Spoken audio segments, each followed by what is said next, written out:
البست جواني أبو لقرمن بەڵام لێ بود لاور خێڕ چی لێ بکەم دەڵم لۆ منت نەناردیە نانە لوتم نەناردی بەرێ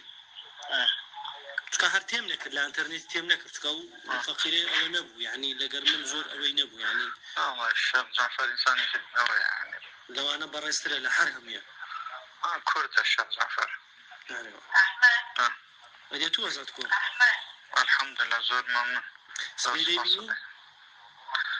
ئاگەمە لێک دەبیتن برای دەرم دەیبینی سبەینێ ئەوان چاینەقیان بە ئەوەیدا